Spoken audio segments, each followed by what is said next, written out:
This is my first time voting. So for the 2016 election, I turned 18. I think it was like 4 or 5 days after the the election. So I just barely missed it. And that was pretty frustrating to me. But this is my first time voting in an actual presidential election, which is exciting. I voted absentee in Colorado, so I got my mail-in ballot, filled it out, and then mailed it back a while ago. It's really exciting to be able to participate in the political process and have my voice heard, especially in a state like Colorado where it is a swing state. I think I'm really worried about sort of the action that's going to be taken, or that I think needs to be taken to address significant issues. It's one of those things that really comes out in your dreams, because during the day, I don't let it bother me. But I really do dream about it virtually every night for the last couple of weeks. It's a disturbing moment. It really is. And there's a lot of anxiety that I'm aware of. I mean, if you follow the news, it's not clear what's going to happen. So I think there are reasons to be on edge. I hope that the proposition passes that allows residents of California who are 17 at the time of the primary, but who will be 18 at time for the general election. I hope that passes and allows 17-year-olds the right to vote in the California primary. And I wish that more cities and localities would lower their voting ages, especially a lot of places around the country do. On things like school board elections, they actually have lowered their voting age because it directly affects students, and so they should have a right in who's representing them and making decisions about their education.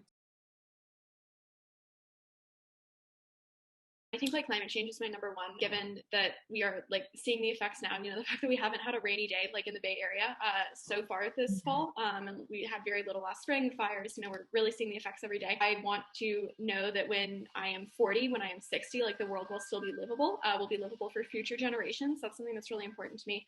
I'm worried that a Trump presidency will continue to sort of downplay the existence of climate change, like he has, done in the past. He just straight up has said that he doesn't believe in the science. Healthcare is also a big one for me. I think that I'm a proponent of universal healthcare, but I think that at least having accessible healthcare and affordable healthcare is something that's really important.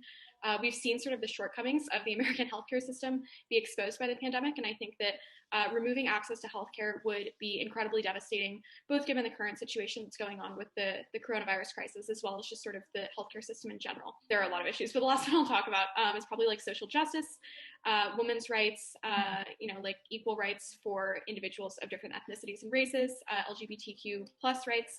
I'm a little bit concerned with the recent Supreme Court changes about sort of how cases will be decided in the future.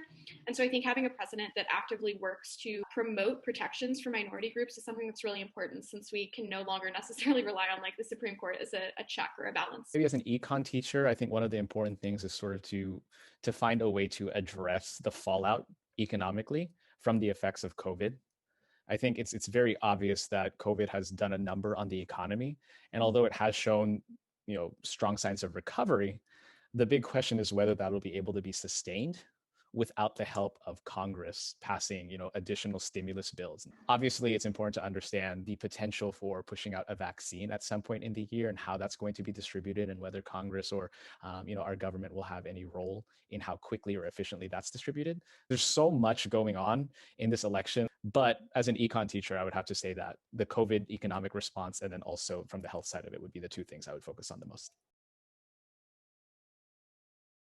There are a number of ways to be involved. So we have students at Harker who are currently phone banking for propositions that they support or that they want to see defeated candidates, either in local or national elections. So calling and talking to people. Obviously, if it wasn't a pandemic, you could also go, canvassing neighborhoods and visiting neighbors. We have students who are working on PSA campaigns. And then there's obviously also service in your community. One of the things that I think we sometimes forget about during a presidential election year is something that actually Joe Biden mentioned yesterday during a press conference he was holding, which is all those down ballot votes, right? All those local measures that are on ballots, and how much more of an impact they have on us, and how public opinion and public voice can shape that, right? Students can speak at county board of supervisors meetings, right? You can get on the docket to speak and have your voice heard, whether you're a voting age or not. So there's a lot of things that you can be doing, writing letters to be published in local newspapers, and to contact local media outlets, obviously organizing protests and things like that as well. Even though you can't vote, it's always important to stay informed. You can still look at the propositions, you can still do research on candidates and have an idea of what their platforms are. Because at the end of the day, even though you can't vote right now, a lot of the propositions and the leaders that are being voted on right now, you may see them again in a future election.